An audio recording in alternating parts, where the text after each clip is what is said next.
Alright, welcome back. Today we are going to be talking about intelligence. So, let's just dive right in. Intelligence, also known as blue. Intelligence has a fair number of uses. We see here are 4 representative cards. Lightning Bolt, Daggerfall Mage, Mentor's Ring, and Royal Sage. So let's just dive right in there. Okay, so our first category is cards for damage and removal. Lightning Bolt, a very staple card in blue. You see it in nearly every blue deck. If you're running blue, you're probably running Lightning Bolt. And it's very simple. For 4 cost, deal 4 damage. This might not see play outside of some control lists, except for the fact that this card has prophecy, so it can be played when your opponent breaks your rune. It can be a major benefit to you, a major halt to some of your opponent's plans, or it can be used for last minute lethal. Now Firebolt, deal 2 damage to a creature. This is usually seen in more control lists. Same with Ice Storm here, deal 3 damage to all creatures. Now Ankano, on the other hand, Ankano is a card, breakthrough, summon, deal 5 damage, and your actions have breakthrough. So this is Ankano.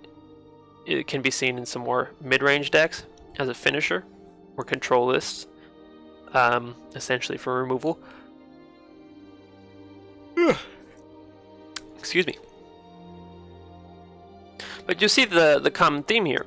Blue has removal or reach in the form of damage done. So for our next category here, we have cards for huge value. They are just huge value town cards. We've got we'll start off with Daggerfall Mage here. Daggerfall Mage is considered a staple blue card. It's seen in nearly every blue deck.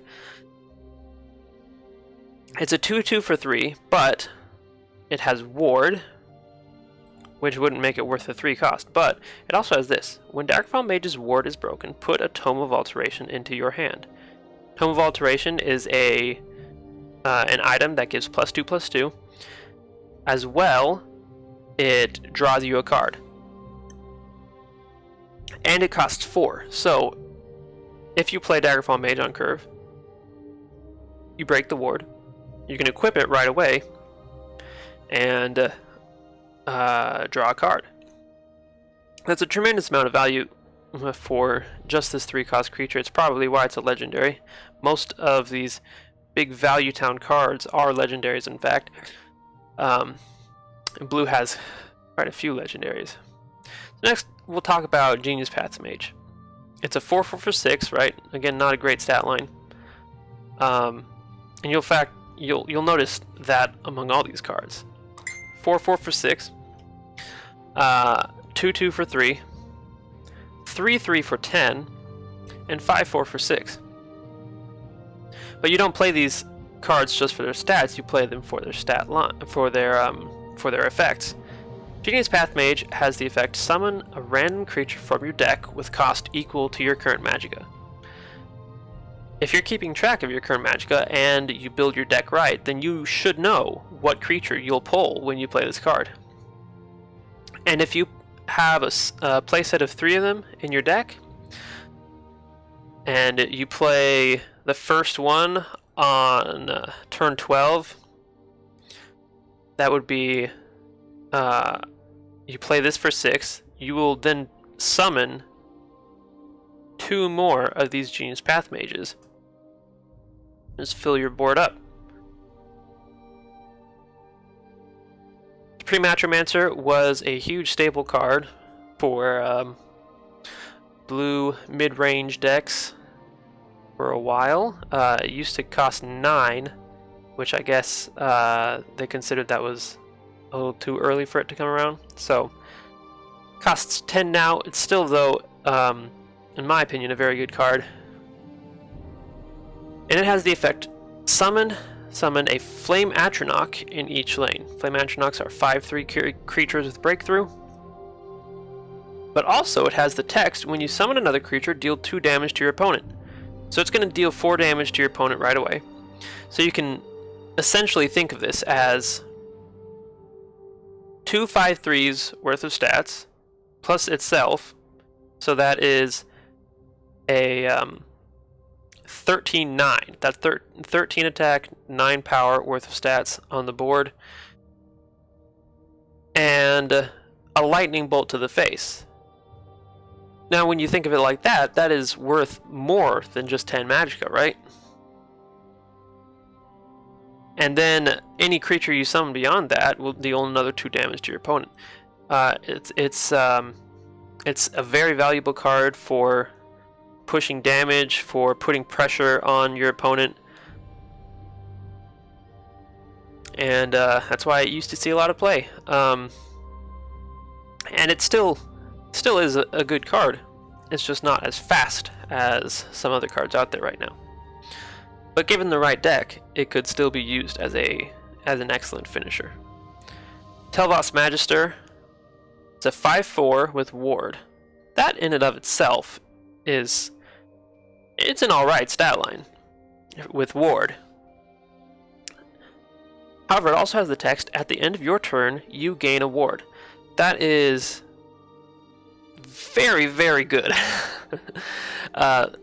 The ward is just like a ward on a creature. It will block all damage in the first instance of damage. So whether that's 1 damage or 20 damage, it just blocks all that damage and then the ward breaks. And then the next turn, assuming this guy survives, you'll get that ward back. An amazing tool for stabilizing against usually aggro or mid-range opponents. And yeah, so there's that huge value, right? You get these are all cards that give you more than they're worth by themselves. Now we have here a funny thing. Cards enabling combos. So that was what this Mentor's Ring is symbolizing. This is a very classic combo piece. Summon, give all other creatures the keywords of this creature. So say you put it on a Nord Firebrand and you've got a full board. That will give all the other creatures charge. Same with if you put it on a Giant Bat, it'll give them all charge and drain. So this is used almost always. It's used to give other creatures charge, sometimes guard or ward in a pickle, but it's used in often one-turn kill decks that work on getting their combo out so that they can get the kill in just one turn. Palace Conspirator is kind of a classic piece of this in Intelligence. Summon, draw a card, then discard a card. There are a number of uses for that, but its main utility is in drawing a card. Discarding is sometimes part of what your combo is. It's possible that maybe you're playing an item deck, right? And you want to put items into your discard pile so that when you play your Master of Arms later, which equips the highest cost items from your discard pile, you already have items in the discard pile without having to actually have played them. Gardener of Swords is actually a staple part of that item combo that I was talking about. When you equip an item to another creature, equip a copy of it to Gardener of Swords. So it's a 1/1 for 3, terrible value, right? But when you're playing an item deck, you can be getting a ton of value out of this little guy. And Lanith.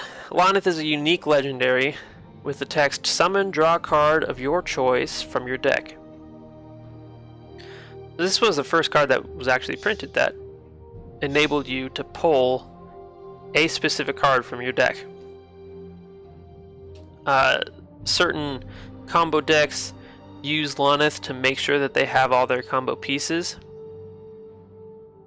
There was the Nixox combo, which was very popular for a brief moment in time before getting nerfed a little bit. It in large part relied off of Lonith to get its combo pieces in play. Alright, and lastly, we have somewhat a contentious category of cards here. Cards with random effects and prophecy. We'll start off with Royal Sage here. This card has been kind of, it kind of splits the Legends community between, I'm sure that many people recognize its value, but it's not just that, though. It's that if you have more health than your opponent, give all friendly creatures a random keyword. That is, how much do you want to put random into your deck? How much can you rely on random? And does it feel great when you win or lose because of something that happened based off of a random effect? But for better or worse, this does still see play in certain decks, usually more mid-range based decks. And then we have also Telvanni Arcanist. Last gasp, put a random action into your hand. You can high roll on this, you can low roll on this, but either way, you're probably coming off alright for getting a new card in your hand. And then over here we have prophecy cards, right? Shrieking Harpy is basically a staple blue creature. Summon, shackle an enemy creature, and prophecy. So this is just really insanely useful. If your opponent's going aggro, you pull a Shrieking Harpy from a rune break, you put a halt to their plans, put a creature on the board. Now on the far end of that scale, though, we have Fate Weaver, which is prophecy. Summon, draw a card. If it has prophecy, you may play it for free. This is seen mostly in prophecy heavy decks, which tend to be based in blue, if only for the fact that that means that they can run Fate Weaver. Prophecy Battle Mage is probably the most common prophecy heavy deck, and I've played it myself, and I've had it such that I pull a Fate Weaver from a prophecy, it pulls a Fate Weaver from its draw, which pulls a Fate Weaver from its draw. So play 3 Fate Weavers and then another card just from that prophecy. So I said that, these can be kind of contentious. Sometimes, you need a balance between how much is decided based off of what's random in a card game, and how much is based off of, your own skill as a player, as a deck builder. And in fact, random comes into play as a function of your skill as a deck builder. Because, if you're playing a whole bunch of cards with random effects, or you're playing a prophecy heavy deck, you are somewhat relying on the nature of the role. But you can do your best to put those odds in your favor. And that's just how it goes. So, that is intelligence. Again, we had random effects and prophecy. We have cards enabling combos, cards for huge value, and cards for damage and removal. Blue intelligence can be kind of a hard color to nail down, because it can be such a mixed bag, right? There's a lot that blue does. And you'll see blue in all number of types of decks. You know, you've got Token Mage, which is an aggro deck. You've got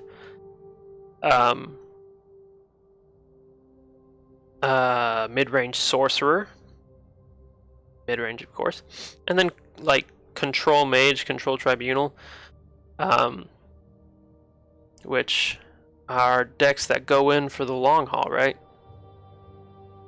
There's a lot that you can do with intelligence, putting it to use the right way is perhaps a little more difficult than some other colors, in my opinion. But alright, that's all for intelligence, and we'll be back for the next video.